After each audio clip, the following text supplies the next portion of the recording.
बेटियों को मोबाइल मत दो, अल्लाह का वास्ता मत दो। 50,000 का जेवर दिला दो, 5,000 का मोबाइल मत दिलाओ।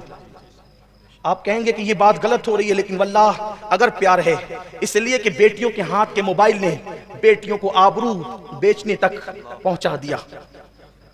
मत दो बेटियों को। क्या जरूरत है बेटी को मोबाइल देने की? हमारी बेटियां स्मार्ट मोबाइल यूज कर रही है, बाप ला के दे रहा है बर्थडे के मौके पे, भाई ला करके दे रहा है। क्यों भाई? एक वक्त वो था, हमारे मजहब में बेटी की इज्जत इतनी है, हदीस पाक में आता है कि अगर औरत के पैर में पाजेब हो और उस पाजेब के अंदर घुंघरू बंधे हो, तो घुंघरू बांध कर अगर औरत घर में चलती है तो उस घर में रहमत के फरिश्ते दाखिल नहीं होते। अब उस घुंघरू का क्या ताल्लुक है रहमत के फरिश्तों से कि नहीं दाखिल होते हैं? इसलिए कि औरत जब पाजेब बांधकर, पाजेब में घुंघरू बांधकर घर में चलती है तो लोगों को पता चलता है कि कोई औरत चल रही है, कोई औरत चल रही है। इतनी भी बात इस्लाम ने गवारा नहीं फरमाई। औरत मुकम्मल औरत है, और औरत कहते हैं छुपाने की चीज को, उसे छुपाओ, छुपाने की चीज है। जब तक औरत छुपी रहेगी उसकी आबरू महफूज रहेगी। और मैं तो अपनी बहनों से कहता हूं, कोई तुमसे मोबाइल वापस ले ले, उससे पहले अपनी आबरू की खातिर तुम खुद मोबाइल से अपना रिश्ता तोड़ लो। अगर आबरू खतरे में पड़ जाए, जुमले पे तवज्जो करना, आबरू खतरे में पड़ जाए तो इस्लाम सबसे अच्छी जगह जिसे मस्जिद कहता है, औरत को मस्जिद से रोक देता है। आबरू की हिफाजत के लिए जब औरत को मस्जिद से रोका जा सकता है, औरत को आबरू की हिफाजत के लिए औरत को मोबाइल से नहीं रोका जा सकता। मना करो, रोको, ले लो अपनी बेटियों से, समझा मना करो। और बेटियां अगर सुने तो उनसे कहता हूं, आबरू प्यारी है, छोड़ दो मोबाइल। इसलिए कि मिस कॉल देने वाला किस नियत से देता है वो तो वही जानता है। कुछ लड़के होते ही ऐसे हैं, आपको पता होगा, हमसे ज्यादा आप लोग जानते हैं दुनिया के मामलात। लड़के बैठ करके जबरदस्ती नंबर लगाते हैं कि कहीं तो तीर लगेगा, कहीं तो शिकार लगेगा, और फिर उसके बाद जो कुछ होता है वो है सब। दूसरी बात, बेटियों को पर्दे की पाबंदी करवाओ। जब तक के पर्दा था, पर्दा, उस वक्त तक के कभी बेटी किसी के साथ भागती नहीं थी। हमारे यहां पर्दे का तकद्दुस क्या है? चचा के भाई, चचा के बेटे के साथ पर्दा, यानी चचाजाद भाई के साथ पर्दा, फूफीजाद भाई के साथ पर्दा, मामूजाद भाई के साथ पर्दा, सोचो देवर के साथ पर्दा, जेठ के साथ पर्दा। ये पर्दे का मिजाज है। और जिस घर में औरतों को पर्दा नहीं करवाया जाता, मेरे आका फरमाते जन्नत के ऊपर लिखा हुआ है कि जन्नत दय्यूसों के लिए हराम है। जन्नत के दरवाजे पे लिखा है जन्नत दय्यूसों के लिए हराम है। हुजूर फरमाते जिस घर की औरतें पर्दा नहीं करती, मर्द पर्दा नहीं करवाते, वो मर्द दय्यूस है। दय्यूस ना उनकी नमाजें कबूल है, ना उनकी दुआएं कबूल है। अगर हमारी घर की औरतें आधी आस्तीन के कपड़े पहनकर घूम रही है, आप तहज्जुद पढ़ते रहिए, कोई फायदा नहीं है। आप दाढ़ी बड़ी कर लीजिए, कोई फायदा नहीं है आपको। पर्दा पर्दा है। जब चचाजाद भाई से पर्दा है तो पड़ोसी के साथ बेपर्दगी कैसी? कॉलेज के दोस्तों के साथ बेपर्दगी कैसी? लोग कहते हैं नहीं नहीं मौलाना, पर्दा तो हमारी आंखों में होना चाहिए। कुछ औरतें बहुत होशियार भी है ना, मेरी बहनें कहती मौलाना आंखों में पर्दा चाहिए। चेहरे पे पर्दा डाल के क्या है? मैं कहता हूं मेरी बहन तेरी आंखों में पर्दा है, सामने वाले की आंख पे कौन किसने पर्दा डाला? हमारा मिजाज तो ये है हमारे मजहब का कि एक सहाबी जो नाबीना थे, हुजूर अलैहिस्सलाम ने अज़वाज पाक से फरमाया पर्दा करो। उम्मुल मोमिनीन ने कहा किससे? कहा इनसे करो। कहा हुजूर ये नाबीना है। आका फरमाते ये नाबीना है, तुम तो नाबीना नहीं हो। ये मिजाज है, ये तकद्दुस है। जब तक ये तकद्दुस बाकी रहा, ये तकद्दुस जब तक बाकी रहा, हमारी बेटियां कभी किसी के साथ नहीं भागी, अपनों में किसी के साथ नहीं भागी, गैर के साथ भागने की जरूरत ही नहीं है। पर्दा जब तक रहा, पर्दा गया, हया गई, मोबाइल आ गया, इंटरनेट फेसबुक पे बेटियां बैठने लगी, फिर क्या होगा? आगी तो लगेगी। फिर बाप को चार चार आंसुओं से रोना पड़ रहा है। बेटी पर तवज्जो नहीं करते, बेटी पर तवज्जो नहीं करते, और जब वो आबरू बेच देती है तो फिर कहते हो सब लुट गया, सब तबाह हो गया, सब बर्बाद हो गया। बात बहुत दूर निकली है, लेकिन बेटी की आबरू की बात आई है। मैं अपने ज़ौक़ के मुताबिक एक बात पेश करता हूं, अगर इजाजत हो तो कहूं। बात खत्म करने चला था, लेकिन चले एक बात पे बात खत्म कर रहा था, दो बातें करके बात मुकम्मल कर लेते हैं। देखो बेटी के बारे में कितना हसास होना चाहिए आदमी को, कितना हसास होना चाहिए। हुजूर अलैहिस्सलाम ने यह फिक्र अता फरमाई। लोग वाकयात को अपने अपने अंदाज से देखते, हम इसको अपने अंदाज से देखें। आपका ज़ौक़ है, जिस अंदाज से हदीस को देखेंगे आप उतने जवाहिर पारे उससे निकाल सकेंगे।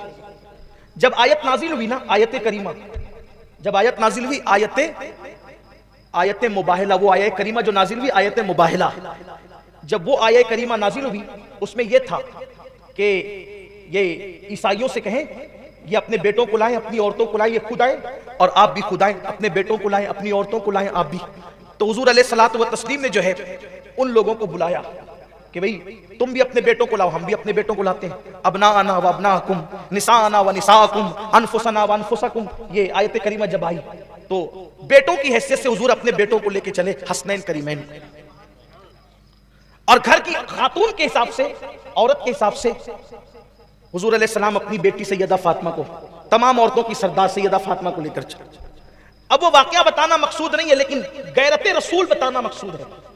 हमारे बाज़ बुजुर्गों ने उस काफिले को जो दीन की हिमायत के लिए पंजतन पाक पर मुश्तमिल निकला था, हुजूर थे, अली पाक थे, हसनैन करीमैन थे, सैयदा फातिमा थी, ये 5 नफूस जब उस काफिले के लिए निकले तो इमाम हुसैन गोदी में थे, इमाम हसन उंगली पकड़े हुए थे, सैयदा फातिमा तुज़ ज़हरा हुजूर के पीछे चल रही थी, उनके पीछे मौला अली चल रहे थे।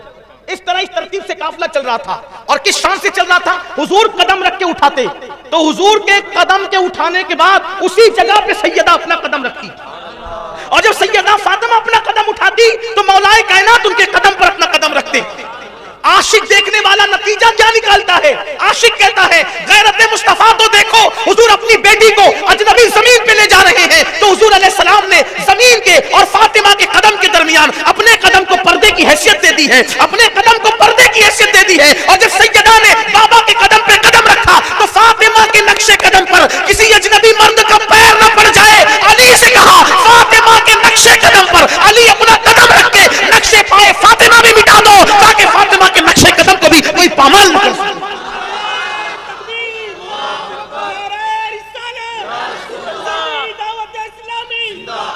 यहां तो बेटी सहेली के घर 3-3 रात कयाम करे, बाप को फिक्र क्या। गई सहेली के यहां टूर में जा रही है, स्कूल के साथ, कॉलेज के लड़कों के साथ गई वहां। बेटी सबको प्यारी होती है, लेकिन बेटी से प्यार का मतलब यह नहीं कि आप उसको आवारगी की राह पे डाल दो। अल्लाह के हबीब सल्लल्लाहु अलैहि वसल्लम ने गैरत अता फरमाई। और जो आखिरी बात अर्ज करने चला था वो ये, उसी पे बात खत्म कर दूं कि कसूरवार हम भी हैं कि हमने गरीबों का ख्याल नहीं किया, मुफलिसों का ख्याल नहीं किया, बेटियों का ख्याल नहीं किया। एक वाकया है आर्टिकल जिसका जिक्र करके बात मुकम्मल करना चाहता हूं, ये कि एक शख्स था, ऐसी बीमारी में मुब्तला हुआ जब उसको रोज दवाइयां चाहिए थी। कुछ बीमारियां ऐसी होती है जहां रोज दवाओं की जरूरत हो। मेरे एक दोस्त अभी कोरोना में इंतकाल कर गए, जब मैं उनके घर गया ताजियत के लिए तो अहबाब ने मुझे बताया कि ये हर महीने 25,000 की दवा खाते थे। उस दिन मुझे एहसास हुआ कि ऐसे भी लोग दुनिया में हैं जो महीने की 25,000 की दवा खाते हैं। तो लोगों ने कहा कि इससे ज्यादा भी लोगों के खराजात हैं दवाओं के। अल्लाह की शान है, अल्लाह जिसको जो चाहे मर्ज दे दे, कोई ऐब की बात नहीं। मर्ज जरूरी नहीं है कि गुनाह की वजह से आता है, कभी मर्ज अल्लाह अपना बनाने के लिए भी देते हैं। इसलिए किसी मरीज का कभी मजाक नहीं उड़ाना, किसी मुसीबत ज़दा का कभी मजाक नहीं उड़ाना। लेकिन इतना जरूर कहता हूं, अगर अल्लाह ने दिया है ना तो अपना हाथ सदा ऊंचा रखो। ऊंचा हाथ रखने वालों को खुदा कभी गरीब नहीं होने देता, गरीबों को नवाजने वालों को खुदा कभी गरीब नहीं होने देता। गरीब नवाज के गुलामों, अपनी फिक्र बनाओ, कभी हांडी में इतना खाना नहीं बनाएंगे कि घट जाए। हमारी हांडी में खाना हमेशा इतना बनेगा कि पास पड़ोस वालों को भी पहुंचे। अपनी जेब में अपने खर्चे का लेकर निकलो तो 10-20 रुपए ज्यादा लेकर निकलो, कोई हाजतमंद होगा तो उसके हाथ में थमा देंगे। लोगों की जरूरत पूरी करो, अल्लाह तुम्हारी जरूरत पूरी करेगा। एक बहुत बड़े बुजुर्ग का कौल है कि मैंने लेने वाले को कभी सुखी नहीं देखा और देने वाले को कभी परेशान नहीं देखा। देने के आदि बनो, एक सिक्का ही दे सकते हो तो दे दो, एक लुकमा ही दे सकते हो तो दे दो, आधी खजूर ही दे सकते हो तो दे दो, देने वाले बनो। और सबसे ज्यादा देने का सवाब किसको मिलता है पता है? अपने रिश्तेदारों को। जिसने रिश्तेदारों को दिया अल्लाह उसको डबल सवाब देता है। एक तो रिश्ता निभाने का सवाब, एक तो सदका करने का सवाब। रिश्तों का ख्याल करो, बहुत ख्याल। तुम ऐसे मर्ज में वो बंदा गिरफ्तार हुआ कि उसको रोज दवाइयां चाहिए। खुदा का करना, चंद दिनों के बाद बीवी भी मर्ज में गिरफ्तार हुई और 4 या 5 बेटियां थी, बेटा नहीं था। इसका मतलब आप समझ सकते हैं कि मसाइल क्या होंगे। बेटियां ही बेटियां सब जवान हो चुकी है, बेटा नहीं है घर के अंदर। अब दवाई को पैसे नहीं, बीमार पड़ गया बाप और उसकी बीवी बीमार पड़ गई। बहुत मदद तलब की, किसी ने मदद नहीं की। अब मदद कोई करता भी तो 1 दिन करेगा, 2 दिन करेगा, कौन कितनी मदद करेगा कोई किसी की। एक दिन उस लड़की ने, बहुत हसास थी, जवान बेटी ने यह फैसला किया मेरे बाप की दवा के लिए चंदा मांगते हैं, मिलता नहीं। बहनों की शादी करनी है, कुछ कोई सांस लेने के लिए तैयार नहीं। आज मैं अपनी जिंदगी का ऐसा फैसला करूंगी कि मेरी जिंदगी लुट जाए चलेगा, लेकिन मेरी बहनों की शादी इज्जत के साथ हो जाए और मेरे बाप की दवा का इंतजाम। उसने मुंह धोया, उसके पास फटा पुराना बुर्का था, वो बुर्का ओढ़ा और चुपके से घर से निकल गई। और घर से निकल करके चली और वहां जाकर के बैठ गई जहां पर औरतें अपने हुस्न का सौदा करती थी और अपने जिस्म को बेचा करती थी। ये सारी चीजें यूं ही नहीं होती, मजबूरियां इंसान को इस तरीके के काम पे मुब्तला करती। इसीलिए किसी मजबूर का सहारा बनो। कभी कभी हज करने वाले को वो मकाम नहीं मिलता जो किसी मजबूर का सहारा बनने वाले को मकाम मिल जाता है। वो चली गई और जाकर के बाजारे हुस्न में बैठ गई। जब कोई आता हुस्न का शैदाई तो दिल की धड़कनें उसकी तेज हो जाती। लेकिन अजीब सी बात थी कि जब भी कोई उसके करीब आता अचानक उसकी नजरें झुक जाती, आने वाले की नजरें झुक जाती और वो उसको छोड़ करके किसी और के पास चला जाता। लोग आते रहे जाते रहे, हालांकि पूरे बाजारे हुस्न में सबसे ज्यादा खूबसूरत वो लड़की थी, लेकिन किसी ने उसको देखा तक नहीं, तका तक नहीं। वो अपने बुर्के को उतार करके बैठी हुई थी, आज अपना चेहरा खोल करके बैठी हुई थी। एक कोई उसको देख भी नहीं रहा था, कोई उसको तक भी नहीं रहा था। लोग आगे ही चले जाते थे। बिल आखिर ये हुआ कि रात आधी गुजरते गुजरते पूरा बाजार हुस्न सिमट गया और हर आने वाला किसी ना किसी को लेकर के चला गया। ये अकेली थी, बहुत रोई। आई तो थी जिस्म बेचने के लिए कि बहनों की शादी करा दूंगी और बाप के लिए दवा का अच्छा इंतजाम कर दूंगी, लेकिन इसमें भी मैं कामयाब ना हो सकी। बहुत रोई, हालात की सताई थी। किस्मत की मारी नहीं थी, हालात की सताई थी, इसलिए कि किस्मत उसकी बहुत अच्छी थी। मैं यहां भी कामयाब नहीं हुई। रोते हुए फिर उसने बुर्का ओढ़ा, घर को चली। घर में तो कयामत बप्पा थी। आधी रात हो चुकी थी, पहली मर्तबा बड़ी बेटी घर से गायब थी। बाप रो रहा था, कहां गई? मां रो रही थी, कहां गई? बहनें रो रही थी, कहां गई? दरवाजे पे दस्तक हुई तो दिल की धड़कनें घर के अंदर तेज हुई। दरवाजा खोला गया तो बाप ने बिस्तर से उठते हुए कपकपाती हुई आवाज में कहा, कहां थी? बेटी बाप के कदमों को पकड़ कर कहती है, बाबा पहले माफ करो, फिर बताऊंगी कहां थी।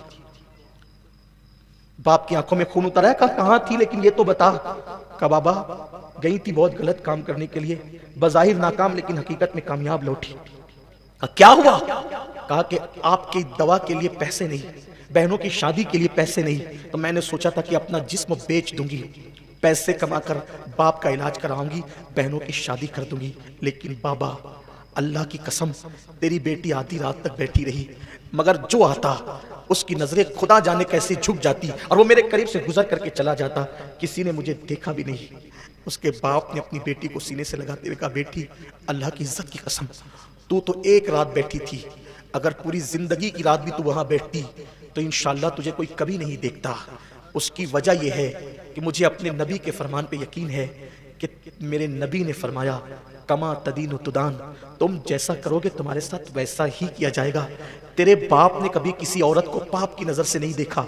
जब तेरे बाप ने किसी को पाप की नजर से नहीं देखा तो मेरी बेटियों को पाप की नजर से कैसे देख सकता है? मेरी बेटी तुझे कोई कुछ नहीं कर सकता था, मुझे यकीन है। लेकिन यहाँ ये बात मैं कहना चाहता हूँ, इस तरह की कितनी बेटियां होगी है ना जो अपनी आबरू को बेच रही होगी, कितनी बेटियां होगी। और कयामत के दिन जब हम जैसे लोगों से पूछा जाएगा कि तुम लोग